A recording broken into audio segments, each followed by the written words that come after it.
The second time in 2 weeks, Columbus police are now investigating shots being fired at Columbus Fashion Mall.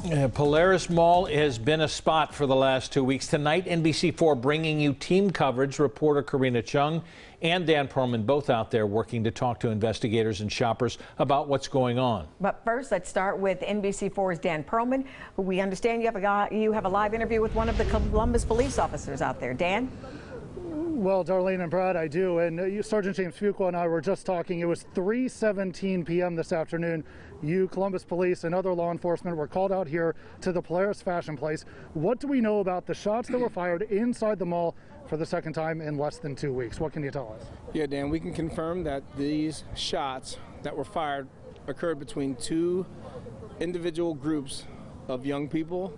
At best, right now, the description we have are young black males and possibly one black female. No, my understanding is, again, this happened in a crowded area of the mall, the lower level of the mall, correct? That's correct. So it happened in the lower level, not inside of the store, but in the main area portion on the lower level. And no injuries reported, but what can you tell us about how many people were around in that area, in that vicinity when this happened? Well, thankfully, there were no injuries reported, no victims found, but the shocking and scary part of this, yet again, is that this is an open-air mall, and they were in a place where there were so many people that could have been hit. You and I were standing almost exactly right here less than 2 weeks ago, having a very similar conversation about shots fired inside the mall. Is there any reason to believe what happened here today is connected to what we have been discussing quite a bit over the last couple of weeks, the shots fired on March 3rd over here?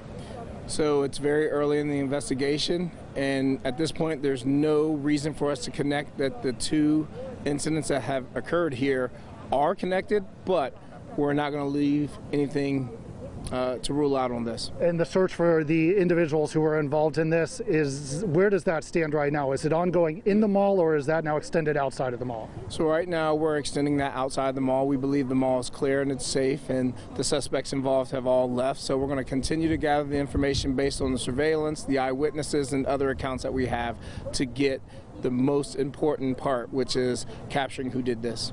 All right. Thank you very much, Sergeant Fuqua, for your time today. Again, this is something that we are going to continue following throughout the rest of the evening, the search for those individuals who were involved in this. Now, there were those who police are searching for, and there were those in the mall, the shoppers and the employees. We have heard from a number of them who say they heard several shots fired while they were going about their business. NBC4's Karina Chung joins us now live as well. Karina, I know you spoke with some of them as well. Well, yes, Dan, and police did manage to evacuate hundreds of people from the mall. I'm going to step out of the way here so you can take a closer look at what things look like right now. Now, the mall has been cleared, but there were shoppers that were calmly exiting the mall earlier today. They did hear those gunshots, and many of them ran and moved to safety here. They weren't sure exactly what was going on, but here's what one man had to say when we spoke to him as he was leaving the mall with his family. I was trying to go to the food center and turn it with my kids, and it just like a three gunshot sound, like a very loud, and scared him, and he got crying. I was checking around, and everybody's running. And good thing the store manager come out, tell us to go into the store, so we're hiding there. But everybody's safe. And the man you just heard from, he was there with his family, and he had a baby as well. He wasn't from the Columbus area. He was from Dayton. He said this was an extremely scary experience. Now, police also say that several items were left at the mall. If you left something here that's valuable, they're asking you to give them a call. Local for you at Polaris Fashion Place, I'm Karina Chung, NBC4. All right, Karina, thank you so much. Our newsroom here at NBC4 on top of this developing story. Be sure to stay with NBC4 for updates on air and online at NBC4i.com.